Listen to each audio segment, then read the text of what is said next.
Hello everyone, welcome to my 11th episode of G.GOES Live. This is Wednesday as usual. I am now solo as I do every other week. So there's one week I will invite a guest and the other week I will be solo to answer all your questions.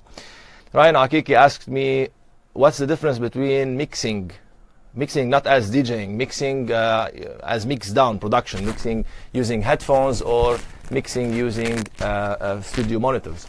This is an extremely important question, and there's a lot to talk about when it comes to mixing, and I always enjoy talking about mixing. Ryan, let me tell you something before I start explaining about the difference between mixing using headphones or mixing using flat monitors. First of all, when we talk about mixing, we must consider the environment that you are mixing. Which environment? I mean, what is your setup? What is your room acoustic? I'm talking about the room acoustics first, okay? So you can compose, you can conceive a track, you can play some drums, you can you can produce some elements while you are on an airplane, on an iPhone, maybe, or while you are, for example, in a room that is not well treated acoustically. That's okay. But when it comes to the final stages of production, which is mixing is so important. In my opinion, mixing is way more important than mastering also. You must first of all consider the environment, okay, the acoustic room. So for example, if you are in a room that is not treated acoustically well, like you have a lot of reverberation, you have a lot of room modes, etc., a lot of waves are reflected back from sources, you have a lot of cancellation or boost, etc., etc., etc. This is when your decision as a mixing artist won't be too accurate, okay?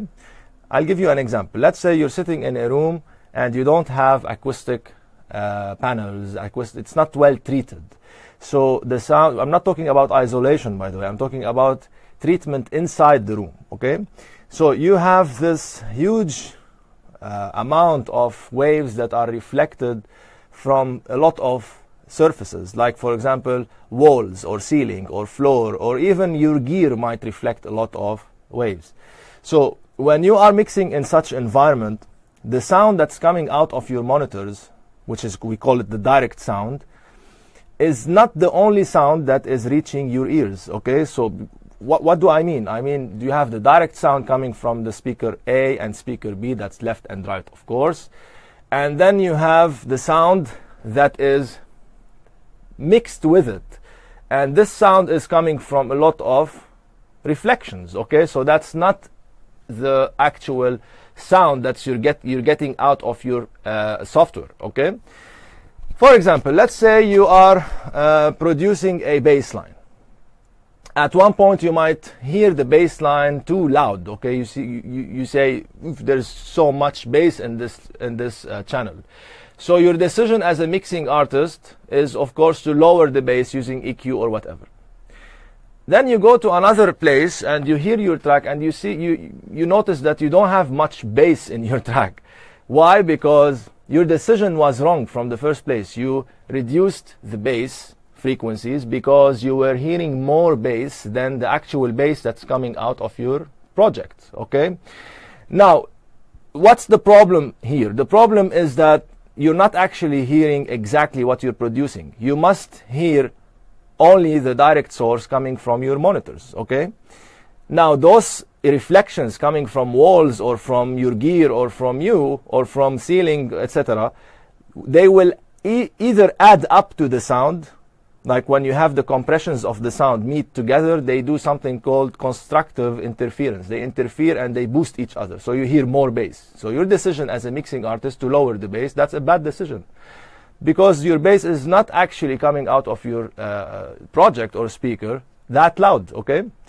You have something else which is completely the opposite. The opposite is when you have a compression reflected and it's met with a rarefaction. So that's a positive and a negative. They meet together and part of your sound will be cancelled. Okay, so you're sitting in this room and you have some part of your bass line which is cancelled. You don't hear a lot of bass, while, for example, the bass that you are producing is way much louder than this. Okay, so your decision as a mixing artist is to go to your equalizer and boost the bass. Okay, and that's also a bad decision because you're not hearing actually what you are producing. The bottom line here is that you must first of all consider this environment, the acoustic environment, which room you're using to mix. Are you sitting at home with a lot of empty walls reflecting a lot of waves back to you, or you're sitting in a professional environment where you have a lot of acoustic panels, reflectors, or absorbers, bass traps, etc. So that's the very first thing I wanted to tell you, Ryan, before I answer you about the difference between mixing on headphones and the difference between mixing on monitors. So, knowing that, if you are sitting at home, for example, with a lot of noise, okay, you don't have this amount of money to invest in creating an acoustic room that is well treated, or you don't have the space, or whatever reason, you don't have this opportunity to have a professional room for mixing. That's when you, of course, you use headphones, right? But again, I tell you, using headphones or monitors, you must consider in which stage you are now.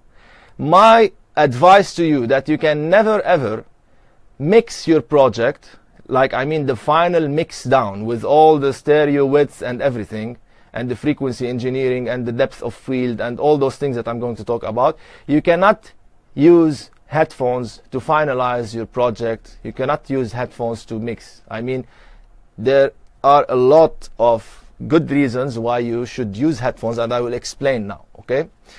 So let me go back a little bit to this situation. Let's say you don't have enough money, you don't have a professional mixing environment, room, etc. And the only thing you can do now is to use headphones, because when you're not using headphone, you're subject to a lot of noise and reflection coming from walls, etc., etc., etc. So that's when you use headphones to do, let's say, part of your mixing, not the final mix down. The final mix down doesn't happen in your house, in your room, in your bedroom. It doesn't happen there, unless you want to release something that's not too professional, okay?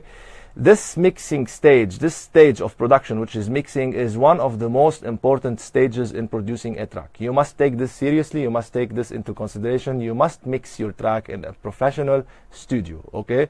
Not a professional studio with a lot of synthesizers. I don't mean this, but you must be sitting in a room that has no reflections, no reverberation, no, etc. Okay?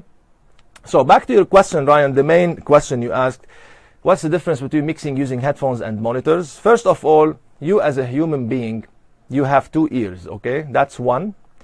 Two, we live in an environment, we live in a reality with a lot of reflection, okay?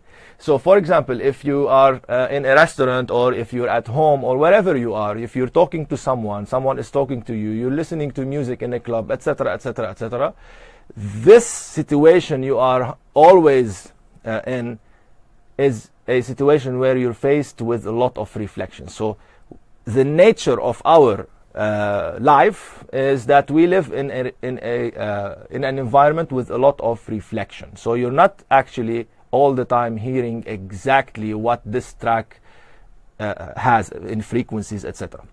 So if you mix in using headphones, okay, when you have the headphones right like on your ears, so you don't have, first of all, you don't have the distance, the space between you and the speaker, you and the source. So you don't notice where the sound is coming from, okay? It's like, for example, looking at something, looking at a painting, let's say, okay?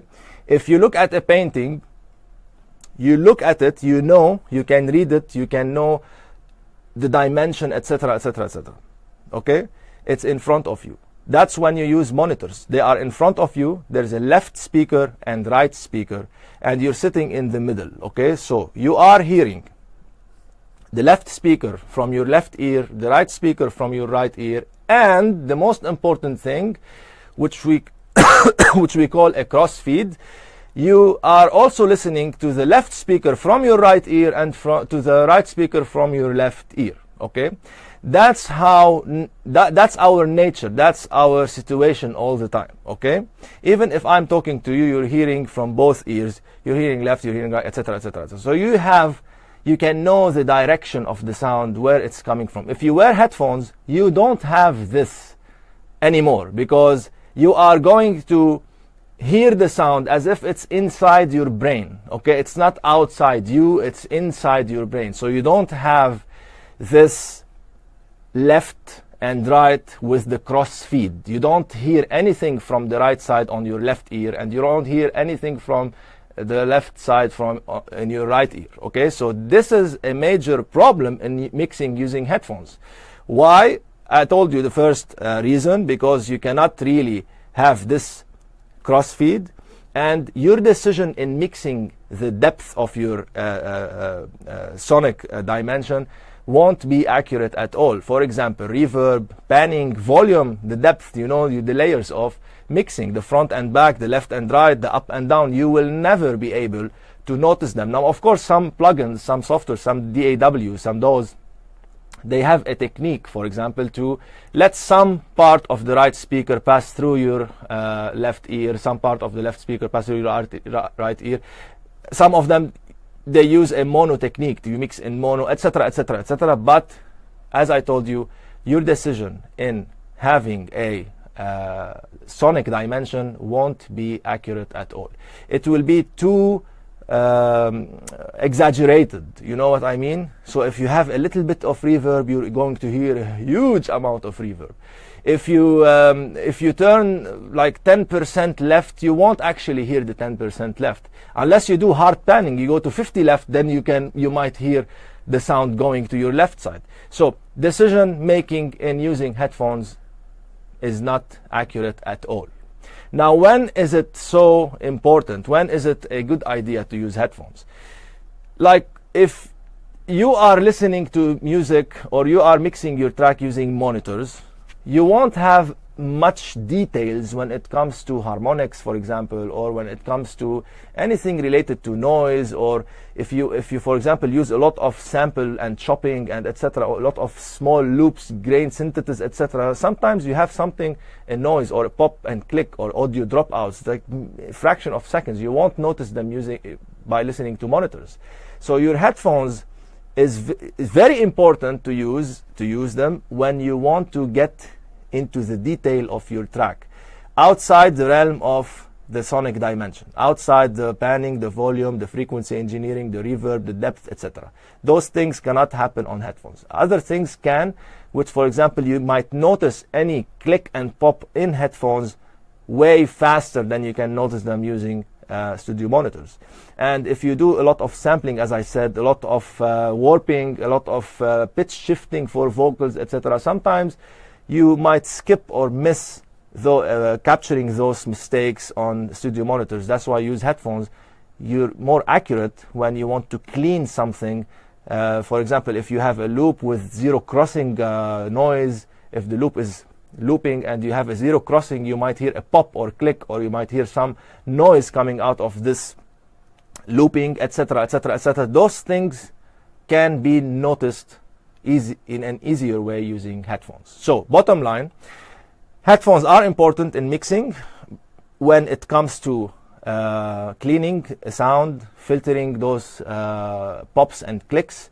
It's not accurate at all when it comes to the sonic dimension, when it comes to panning, when it comes to frequency engineering, etc.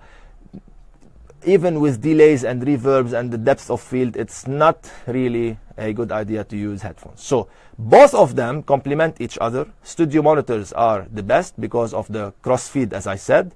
You're hearing right speaker also from your left ear, left speaker also from your right ear. That's something you cannot have using headphones, and this is essential and it's very important in mixing.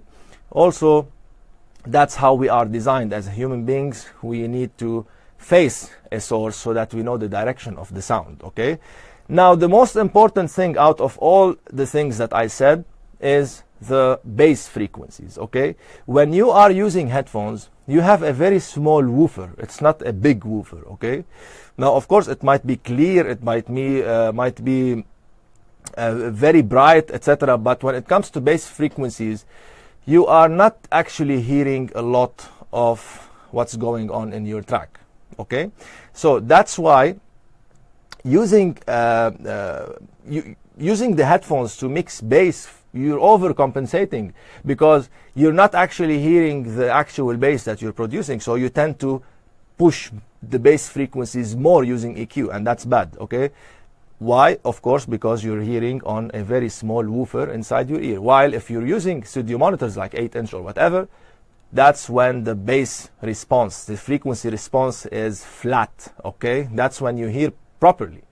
Now, of course, if you are going to use headphones as well for mixing purposes, like the purposes I talked about earlier, make sure you use a proper headphones. You cannot use any headphones to mix. You must have a headphones that is designed for mixing. It's flat, it's etc. etc. Some headphones, they have many woofers inside of them, some headphones, etc. etc. etc. So we're not discussing brands or anything, but if you want to even compare or have some place for the headphone in your mixing stage, again, I tell you, not for sonic dimension, not for reverb, not for delay, not for left, right, panning, volume, etc. For other purposes, you should consider getting an excellent, good quality headphones, because otherwise you're not hearing properly, okay? So I hope I answered you, Ryan. I remember there was another question from Bilal Dakrub. He said, how can you know if a set is flowing harmonically without actually having a software called mixing key, like as a professional? Bilal, as a professional, as you said, if I hear a mix, for example, and this mix takes me on a certain journey, let's say, even if I don't know what key you're using, or if you're doing which key you played now, how many intervals you jumped, etc., etc., etc., I can still detect if your mix, which is a 1 hour mix, is harmonic or not. Why? Because we are designed as human beings with a nervous system linked to your ears, etc., etc., etc., and music is math. Harmony is mathematics, okay? It's not rocket science. It is for people who don't know, but music is just a bunch of calculations, mathematical equations between the notes. So if you are well trained and you know how to hear music properly, you can notice a clash in notes directly, especially in the mid and high frequency, because that's how your ear is designed to be more sensitive to those frequencies, okay? So my answer to you, Bilal, is that when there is a note or a full key that is clashing with another key, like you're playing a track on F minor, you're playing another track on F minor, that's a perfect match. So there's no clash whatsoever, all right?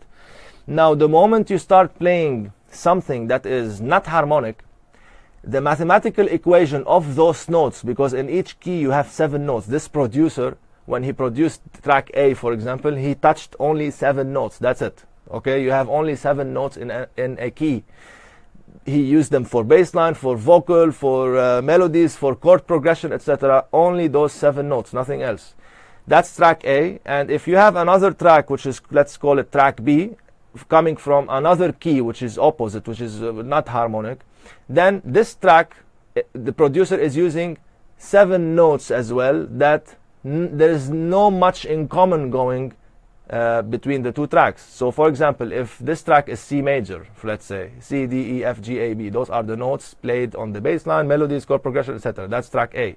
And in track B, he's using an A minor, for example, which is only all the white notes, A, B, C, D, E, F, G. Now there's no clash at all whatsoever, because A minor and C major are relative to each other, okay? So me as a listener, when I hear a track on C major and a track on A minor mixed together, the A and the C are complementing each other. That's a perfect match. I'm not annoyed, because the mathematical equation of the notes from track A and track B is proportional, is harmonic. That's what harmony is all about. So without knowing mixed in key and all these things, when I hear a sound that is clashing with another sound, like a note from a track and a note from another track clashing together, especially in the mid and high frequency, okay? You directly sense some kind of problem in harmonics. It doesn't sound good, you know, even if you have a perfect beat match. Beat match is just a sync button nowadays. Even if you have a beat match, even if your selection of music is great, even if, for example, you spend hours on automating your mix, or if you're doing it on Ableton, of course, or even if you recorded it many times, are you just happy with it? The phrases are matching, the beats are matching, you have a match everywhere except for the key.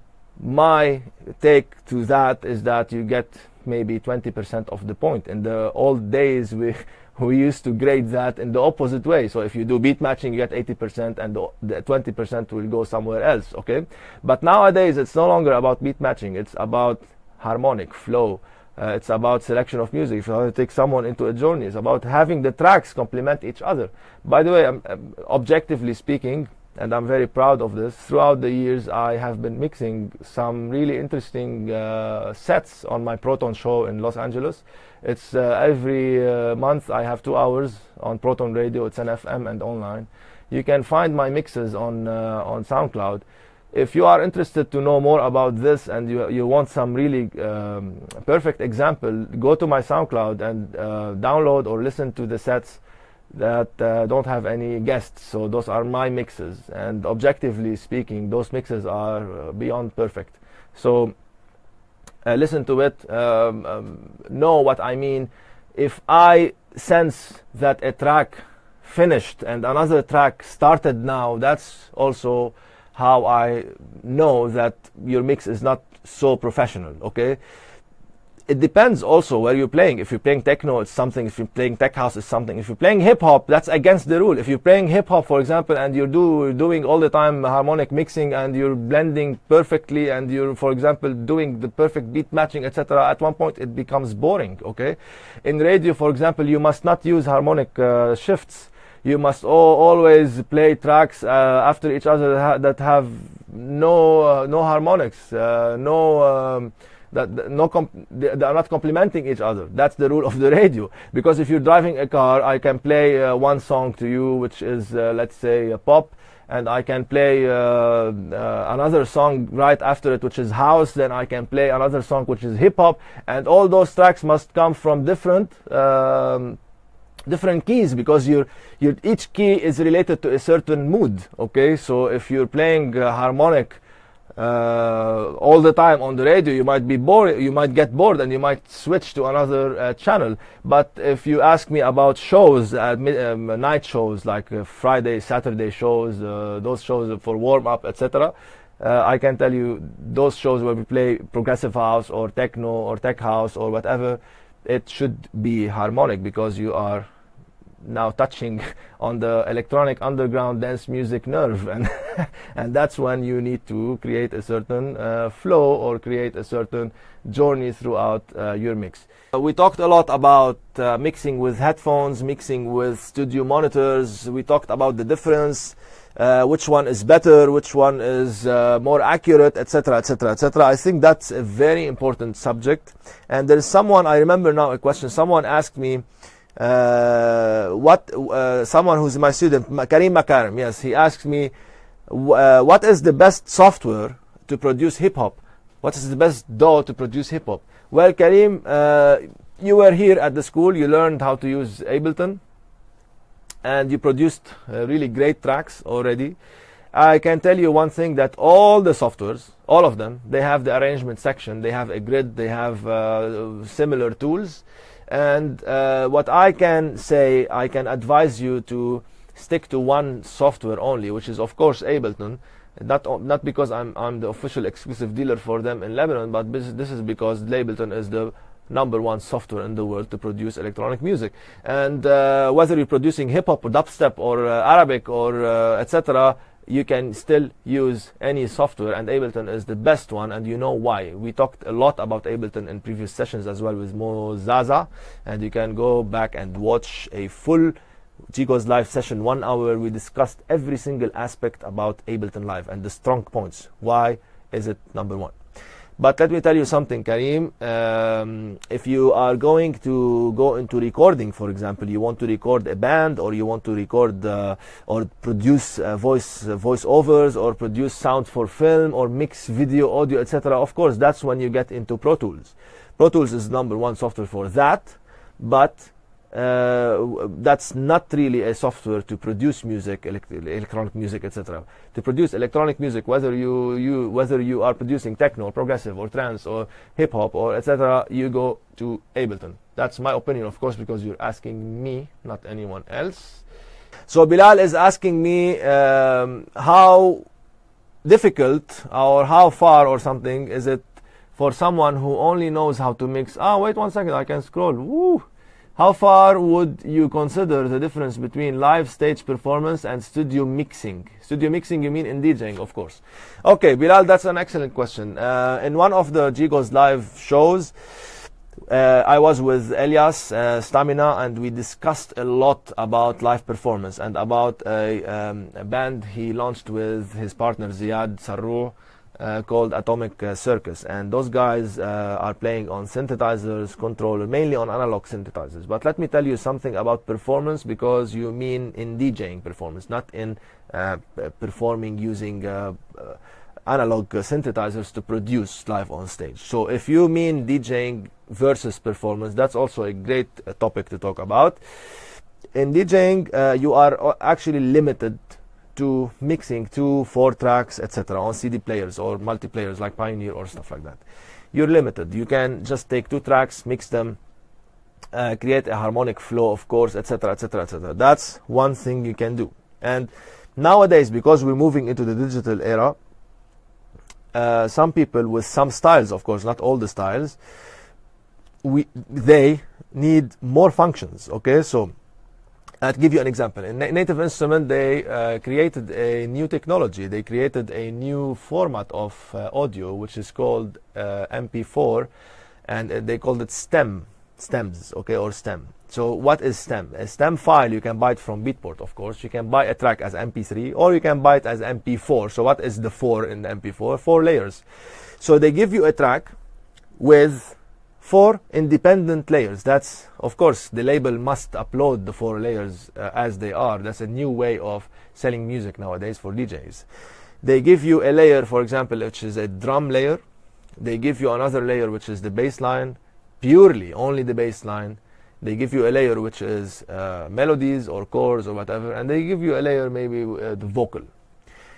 And each layer is the same length of the other layer, so it's the full track. So if you have silence, you have it also in the layer, okay? Now, in special controllers from Native Instruments like the S5 or S8 or D2, even the S4 and the S4 and the F1 can do that.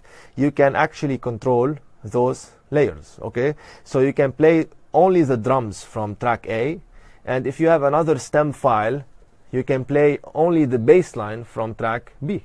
So you have drums, bass line from another track. Now, that's called live performance. You're performing, you're no longer mixing full tracks. You're getting inside the layers of the track, and you are merging layers together. And of course, one condition to have a perfect performance set is to have a harmonic mix. That's, of course, back to you, Bilal, back to your old question, your previous question, I mean, about harmonic. So if you want to merge an a cappella, or for example, a vocal, not a cappella, a vocal from track A with the chord progression from track B, and this is a key that is clashing with another key, it's better not to do performance at all if you don't know about harmonic mixing. You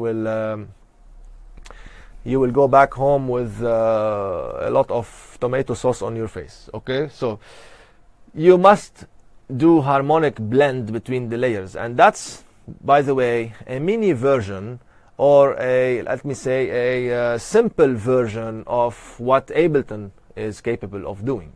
So with a Traktor controller like the S8 or S5 or D2 or etc., you can actually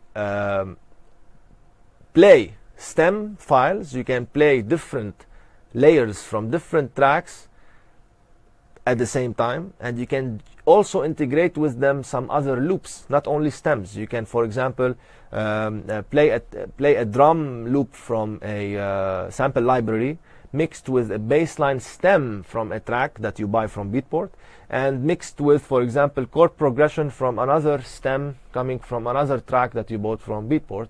And at one point you might take a loop and you might integrate a microphone. You can sing something or do some vox, add some effects from a huge list of effects you have in Traktor, and that's called performance. You might have someone with you, for example, a guitarist who can join you as well, all synced inside Traktor if you have a sound card that takes a lot of inputs. And you might also be including some samples, and with the new Traktor update you can have also a step sequencer. That's the best thing I've seen ever in DJ technology. Traktor has been really doing something so important to this performance slash DJ plus or extra things you can do on stage. So what is this step sequencer? Step sequencer is that you can layer beats now. You can just layer beats, and you have like Ableton. You have beats going on each quarter bar or 1/4 or whatever, and then you can have snares, you can have hi-hats, so you can produce your own drum loop live on stage while you're mixing tracks, normal tracks, MP3 files, while at the same time you're mixing stems from MP4, while at the same time you're mixing loops from libraries, etc., etc., etc.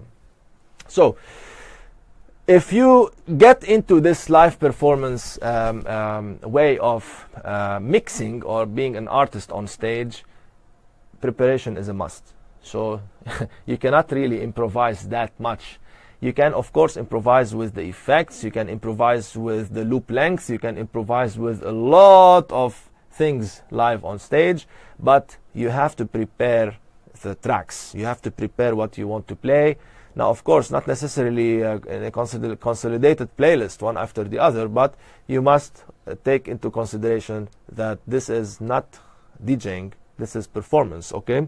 So what else can you do with live performance? If you have a background in mixing, it's not really enough for you to go and perform, because you must know more than this. You must know more than this macro view of the structure of the track. You must get into production first. You must get into the structure, you must get into remixing, you must get into at least a production software so that you understand how the producer did this track, and then you as a performer can know what loops are about, what layers are about, deep understanding of equalizer, because that's also very important. If you're mixing layers now, you have to take into consideration that each layer has its own EQ.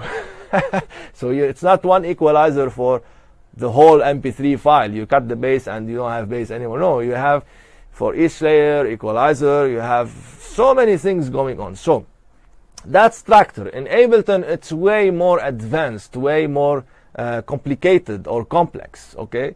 You have an unlimited number of channels with unlimited number of scenes. You can have unlimited number of clips, unlimited number of devices, chaining, etc., and you can really do crazy stuff. And guess what? You can also trigger a light show in Ableton while you're performing. So that's also part of performance. Like deadmau5 nowadays is not only doing DJ performance or live performance, is also getting into visual performance as well, integrated with his music. That's all triggered by MIDI, by the way. So that's all triggered by Ableton and the MIDI clips and stuff like that, okay? So with Ableton, you don't actually have the stems format in Ableton. It's more than that. It's not only a 4-layer track, it's more than that. And by the way, you can buy the track MP4 and take the stems in a certain specific software, take the stems and you can use them in Ableton. That's just 4 layers of a track. But in Ableton, you can access your huge library of loops and sounds and stuff that you pre-recorded, or you can access also a lot of sounds you can gather from, maybe you can sample from vinyl, etc., etc., etc. You can also take loops from tracks and save them in your library, like a small percussion loop from a track, from an end of the track, or etc. So in Ableton you have this huge interface. Of course, if you get a push-to as well, a controller, you can have complete control over your session or your scene. Okay, so but you know, you cannot do an endless endless live set. It should be maybe 1 hour, 2 hours, max 3 hours if you're a genius and you know how you can handle that. There's also another part of live performance, which is jamming using analog gear, and I'm doing this a lot here in the studio when I'm alone.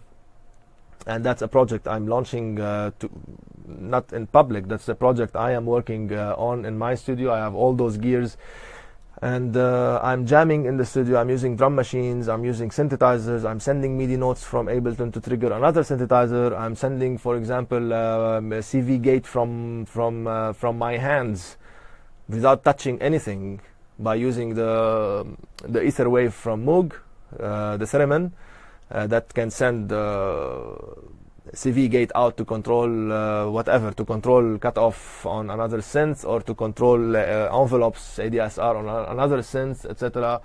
And as you can see, I have tons of stuff that I'm using, all mixed together somehow, and everything is recorded on a multi-track sound card, which is the Motu, of course, and for later editing, and later maybe I can recreate a track out of this. Another question I received from Michael. He's asking, what's the difference between the record output, the master output, and the booth monitor output that you find on the back of a DJ mixer from Pioneer? That's an excellent question.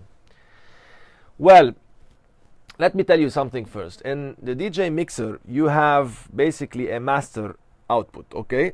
The master output, usually you have the balanced output. So what is balanced and unbalanced? You have to know the difference.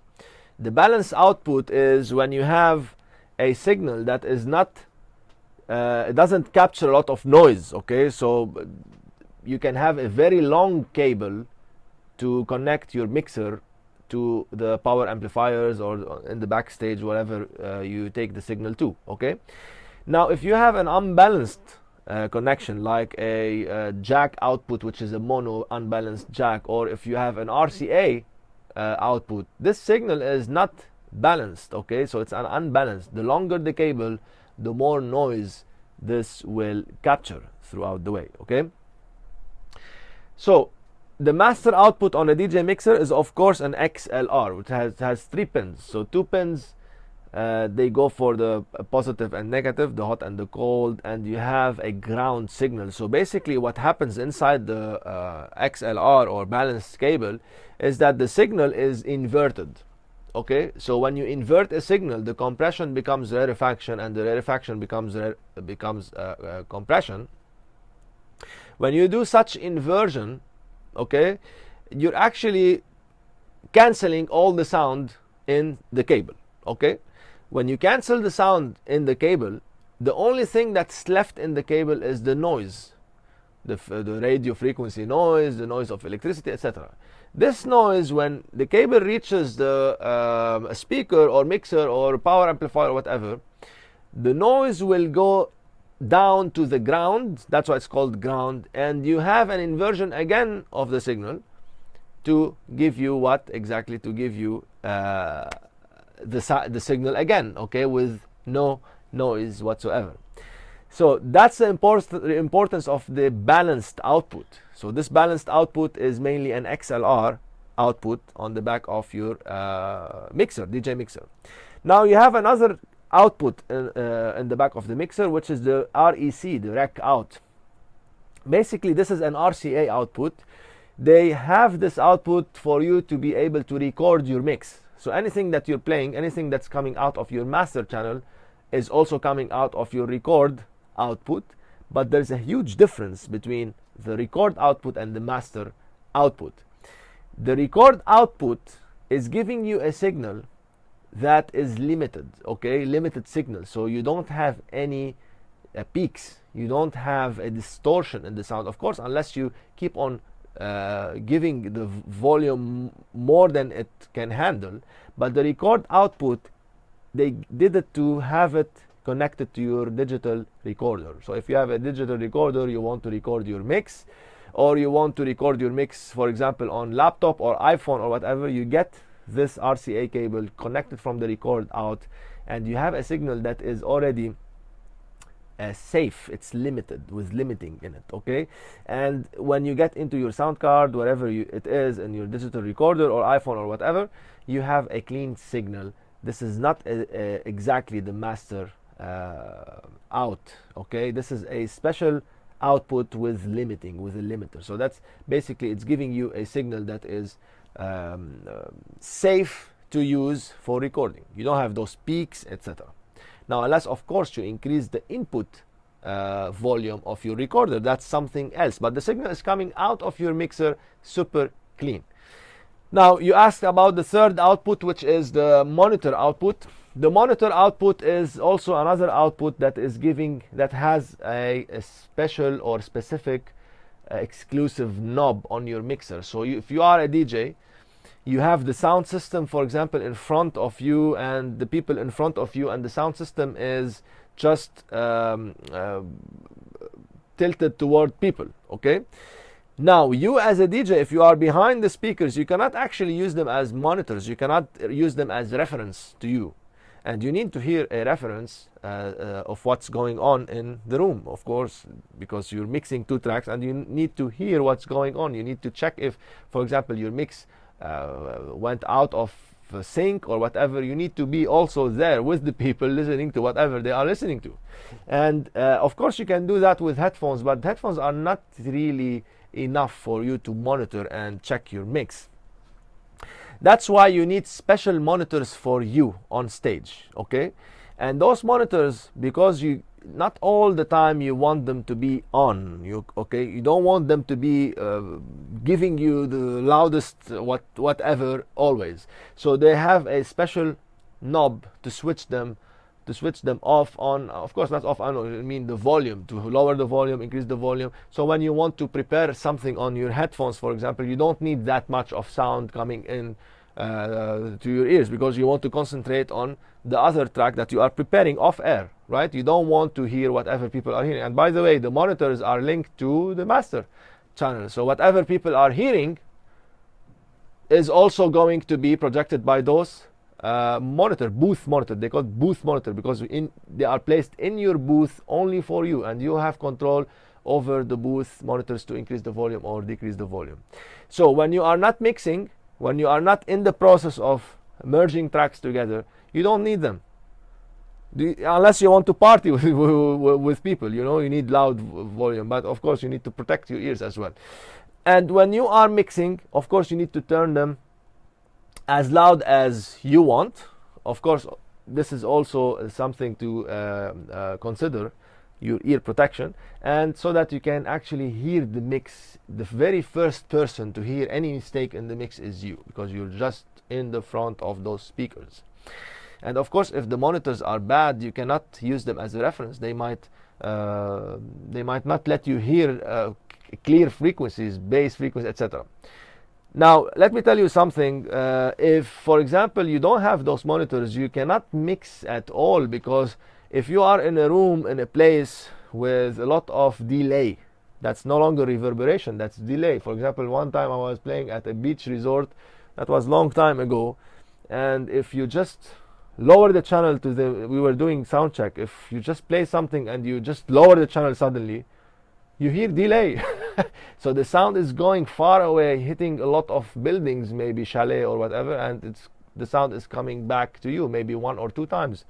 So that's delay, that's not even reverb. Reverb can be handled in small or medium size or big room, it's not a problem.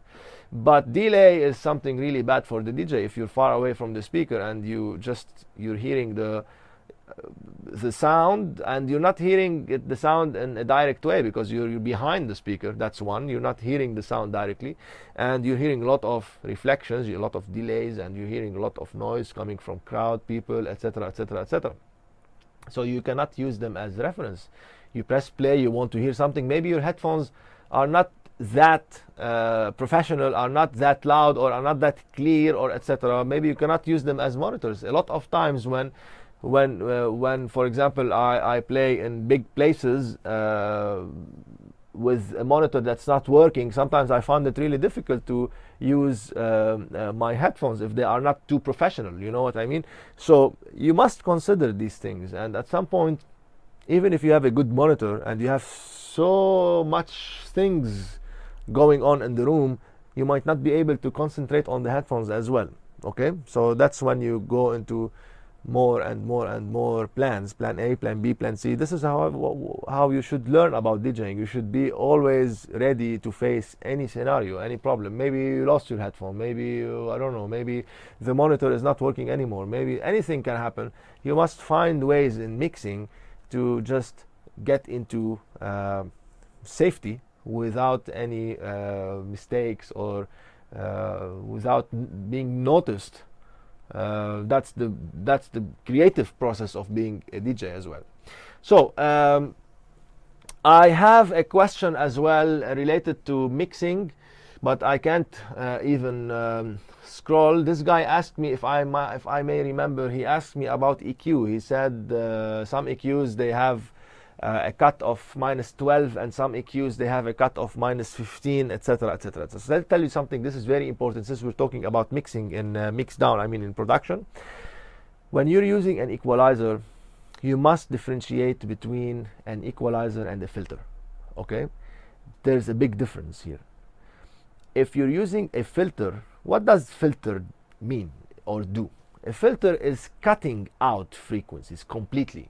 Like if you turn the filter, for example, if you do a high pass and you start pushing the knob from, let's say, 20 hertz, 30 hertz, 50 hertz, 70 hertz, 80 hertz, you're eliminating those frequencies. Okay, now of course you're not eliminating frequencies exactly to the cutoff point, because the cutoff point has a Q curve. Okay, so you're actually not eliminating the full thing, but it's like a fade. It's like a curve that has no 90 degrees. It's just, it depends on the Q of the curve, whether it's a 12 or 24 or 36, etc., or 48 even. So that's what we call it: 1 octave, 2 octave, 4 octave, 3 octave, etc. Or some people, they can call it by just the poles: 1 pole, 2 pole, 3 pole, 4 poles.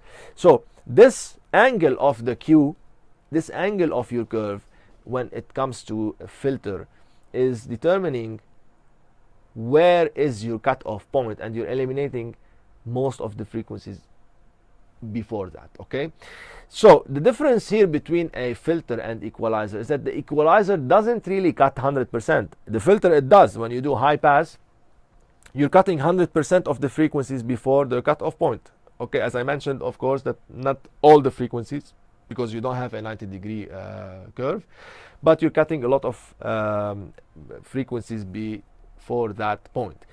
In EQ, you're just reducing those frequencies by 15 dB, 12 dB, etc. So you're not actually eliminating, you're not filtering out, you're just decreasing the pressure of those frequencies. You're just pushing them down in volume a little bit.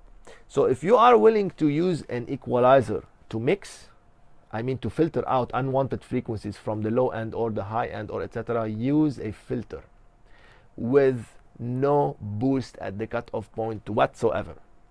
Okay, you're using the filter to just eliminate frequencies. You're not using the filter to do a high pass filter sweep, or to do some kind of modulation in the filter, etc. No, we're just using it for mixing purposes, eliminating unwanted frequencies. That's when you really need to have no boost at the cutoff point whatsoever, no resonance, RES, or no Q, nothing.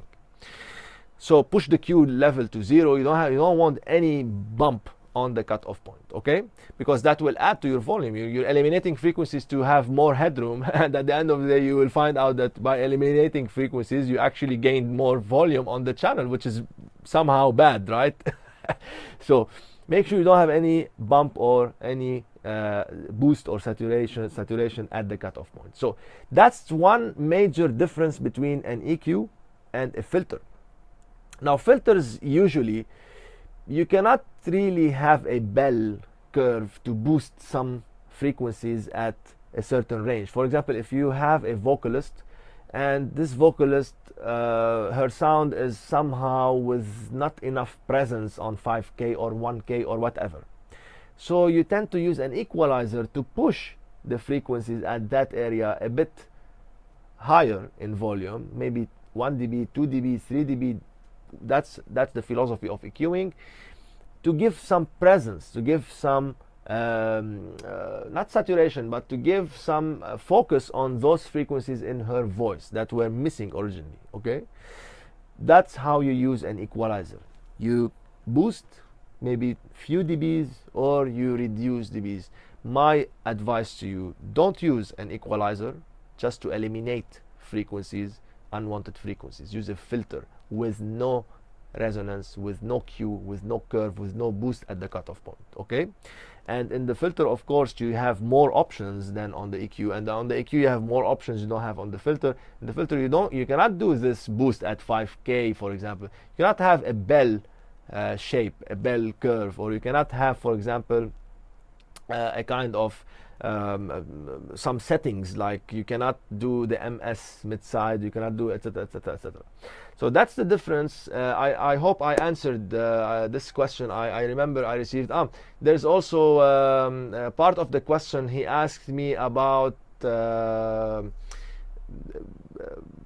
cutoff point. I think the cutoff point or the curve. I told you about these things. It's the 1 octave, 2 octave, 3 octave, 4 octave curve. I hope I answered the questions, and if you guys have any more questions, you can send them now. Okay, I got another question from John. He's asking, how can I ensure that my USB will always work on all players? I have been facing some problems recently. My USB giving me error messages on some Pioneer players. Well, that's an excellent question, John. Actually, I'm happy that you asked this. Well, let me tell you something about preparing yourself before you go to mix anywhere.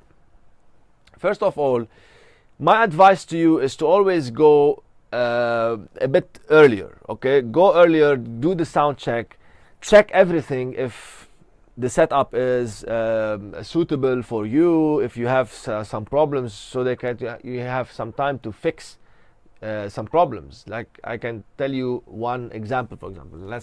Maybe 5 years ago, 4 years ago, I think, we got Marcelo Vasami to play at a beach resort, and we went there, and there was no connection between the two decks.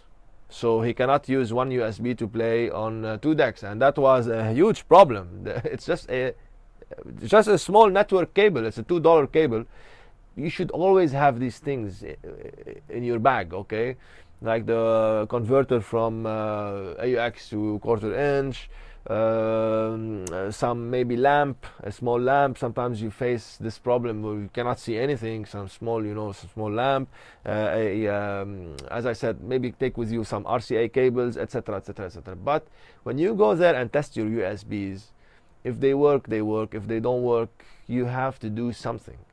Maybe you went there just 10 minutes before that and you cannot fix that. You cannot reformat and etc, etc. So my advice to you, one of the most common problems nowadays is that some or most of the players that you find on stage are not updated as in firmware, okay?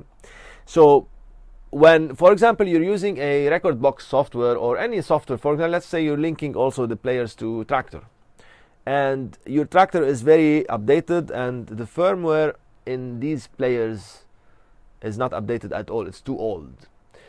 So at some point you will find that the player is not responding, or it's not being detected by your computer or software, or even your USB is not being detected or giving you some errors because of the firmware of the player. So my advice to you, always, before you go to any gig, download the firmware from the website, like Pioneer, for example. Download the firmware of most of the players that you are that you might face. Like, for example, the CDJ 2000 Nexus 2, the Nexus 1, etc., 900, blah, blah, blah. Have those files. Those are not big files, by the way, very, very small. And have the instruction file as well. Print them out or learn how to do it, because there's a special way of updating firmware. And take those files, always keep them in your USB. So if there's a problem, like the Pioneer is not detected by Tractor, or the computer is not reading your player, or the USB is giving you error, etc., etc., etc., update the firmware on the player. It only takes maybe 1 minute, maybe less. You update the firmware, and by that you are doing a favor, of course, to the owner of the machine, and the player now is updated to the latest firmware that will go perfectly with the driver of any software that is already updated as well, like Tractor, or even any update of a USB stick, etc., etc., etc. So that's my advice to you, how to ensure that my USB will work on all players. I gave you my tip. Have the firmware ready if the players need to be updated. It takes only 1 minute, but you have to know how to update them. It's very small trick. They can mention that on the installation sheet, the PDF file. It's just a trick. You can, for example, they tell you press and hold the sync and etc. Then turn the player on, and it will take the file from your USB directly, and it will update it directly. So you have to do some things before you turn it on, so that the firmware will be updated. Now, something else you can do as well is that try to always have a backup of your USB on a different brand, different size as well. So if this USB, different format as well, and always check online that Pioneer, for example, better respond to USBs that are on NTFS, something like this, or I don't know which type of format you're formatting your USB.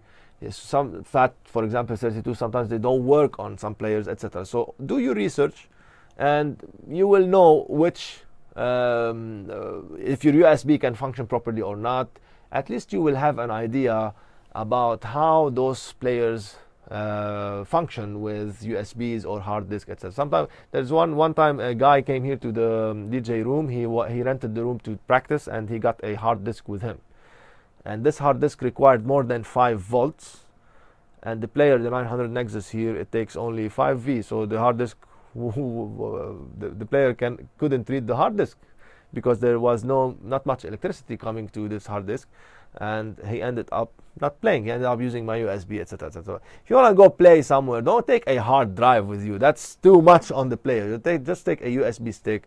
You're not gonna play more than 50, 60 tracks. So take 500 tracks. The 16 gigabyte USB is more than enough.